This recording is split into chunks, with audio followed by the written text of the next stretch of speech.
Baik teman-teman, kita masuk ke modul yang keempat, yaitu strategi feedback ke tim yang lebih senior ya, atau mungkin yang lebih tua saat teman-teman adalah manajer yang lebih muda.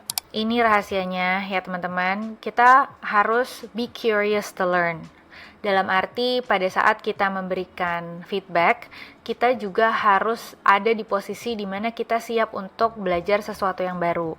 Jadi jangan masuk ke dalam pemberian feedback dengan kepala bahwa kita hanya ingin mengkoreksi, tapi kita juga ingin belajar.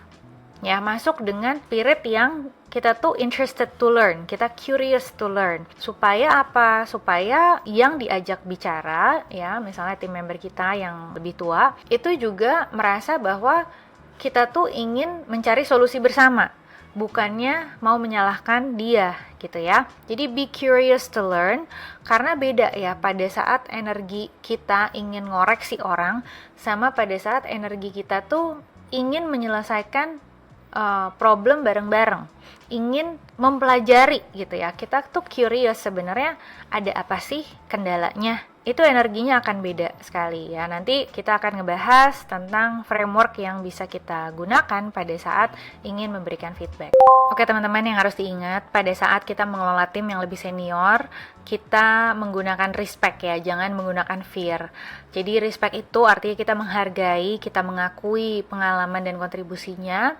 Kalau fear itu kita nggak berani ngasih arahan atau nggak berani ngasih feedback ya. Jangan sampai kita fear, meskipun tim member kita ini jauh lebih senior misalnya, tapi there's a reason why teman-teman yang ada di situ sebagai people manager. Pastilah organisasi atau perusahaan itu mempercayai kompetensinya teman-teman untuk bisa mengelola tim member dan memobilisasi orang-orang. Tentu saja pada saat kita berhadapan dengan tim member yang lebih senior atau lebih tua, kita wajib untuk menghargai mereka ya. Nanti kita akan bahas ya caranya kita menyampaikannya. Yang kedua, fokus ke perannya, bukan ke usianya ya. Teman-teman, saya tahu bahwa di budaya kita itu kan wajib menghormati orang yang lebih tua. Tapi kalau misalnya kita malah jadi nggak enakan hanya karena tim member kita usianya jauh di atas kita, akhirannya mungkin rasa segan itu jadi membuat kita tidak efektif sebagai people manager. Padahal yang harus kita ingat dalam sebuah proyek atau proses atau organisasi, kita tuh sebenarnya punya tanggung jawab dan posisi yang beda-beda ya. Dan bukan karena manajer itu lebih paham, lebih tahu, tapi justru karena peran manajer itu memang memastikan semuanya bergerak ke tujuan yang sama.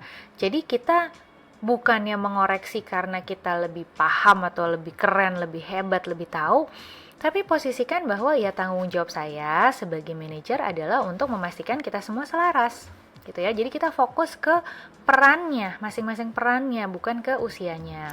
3 adalah sampaikan dengan spirit bahwa kita itu adalah mitra, bukannya rival ya. Orang yang lebih senior itu sering ngerasa mungkin quote-unquote nggak dianggap gitu ya saat atasan barunya itu jauh lebih muda. Nah, buatlah mereka merasa dihargai sebagai kontributor yang penting. Ini contohnya ya, untuk respect not fear. Pak, saya sangat menghargai pengalaman Bapak. Saya juga butuh masukan dari Bapak.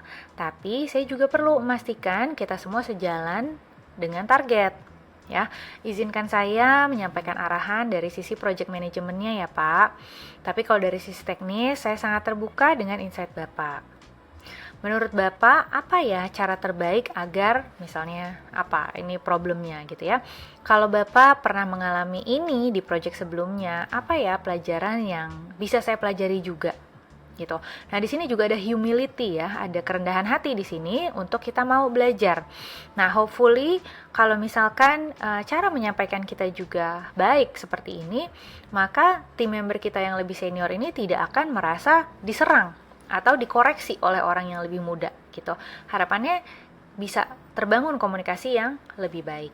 Oke, jadi kita rekap dulu, pahami bahwa kultur perusahaan mungkin akan beda-beda ya. Ada perusahaan yang mungkin lebih hierarkis dan lebih menghargai senioritas gitu kan, sehingga bisa saja beberapa nuansa itu nggak bisa dihindarin gitu ya.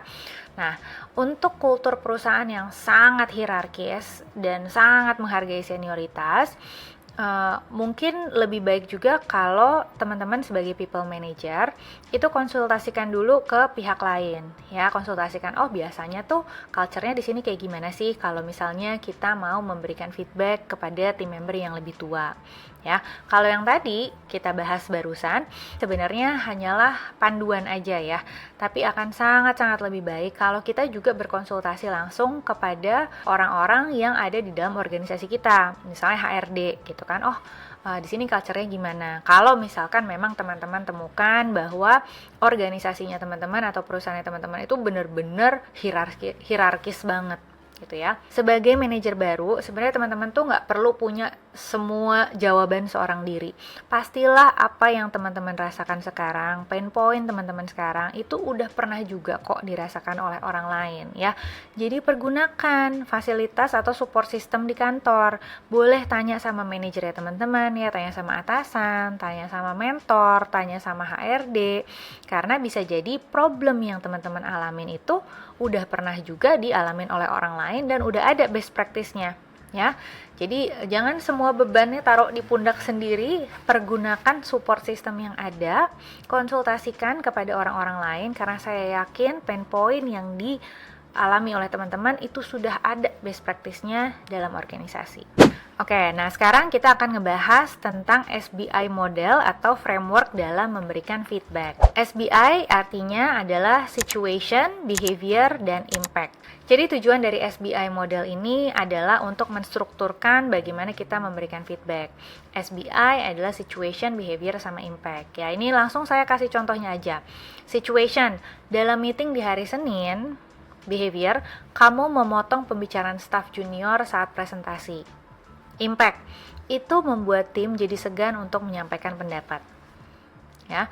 Jadi ada situasinya, referensi situasinya tuh apa, behavior apa yang ingin kita address, dan dampak dari behavior itu apa, supaya orang yang kita berikan feedback paham juga behavior apa yang harus dirubah dan kenapa sih harus dirubah. Contoh yang kedua, dalam 2 minggu terakhir laporan progres mingguan kamu selalu dikirim lewat dari jam 5 sore. Itu situasinya ya. Behaviornya, kamu kirimnya jam 9 malam atau bahkan keesokan paginya. Dampaknya, ini membuat saya kesulitan menyusun laporan bulanan untuk HO tepat waktu dan kita jadi terlihat kurang siap sebagai tim. Ya, ini struktur SBI-nya membuat feedback tersebut sangat jelas pada situasi apa itu terjadi, behavior apa yang harus berubah, dan dampak dari behavior tersebut sehingga dia memang harus dirubah. Kemudian contoh yang ketiga, hari Selasa lalu saat saya harus mengikuti full day training dan gak bisa ikutan weekly meeting team, behaviornya, kamu ambil inisiatif untuk koordinasi dengan tim lainnya tanpa menunggu saya minta. Akhirnya semua terupdate dengan baik dan kita tetap on schedule. Impactnya, itu sangat membantu menjaga progres kita tetap on track dan menunjukkan leadership kamu semakin berkembang. Nah, ini contoh yang positif ya. Jadi ini untuk mereinforce positive behavior. Sementara kalau yang di atas ini untuk merubah behavior yang kurang tepat gitu. Jadi baik mereinforce positive behavior atau mau memperbaiki behavior yang kurang tepat bisa menggunakan SBI model ini. Jadi metode SBI ini lebih fokus sama behaviornya, bukan personality orangnya ya.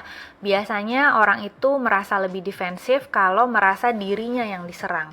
Dengan metode SBI, kita mau memformulasikan feedback supaya orang yang menerima feedback itu tahu bahwa yang harus dirubah atau yang kita bicarakan itu sebenarnya adalah behaviornya. Gitu. Langkah perbaikannya juga bisa lebih konkret, lebih spesifik, dan lebih actionable, ya kan? Nah, kemudian untuk teman-teman sebagai manajer, metode SBI ini juga ngebantu kita menstrukturkan feedback yang objektif.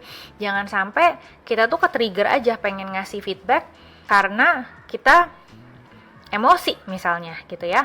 Nah, tapi pada saat kita menstrukturkan feedbacknya secara SBI ini, kita juga tahu bahwa feedback yang akan saya berikan itu memang objektif karena situasinya jelas, behavior yang harus dirubah juga jelas, dampak dari behavior itu juga jelas. Jadi membantu kita sebagai manajer supaya stay objektif.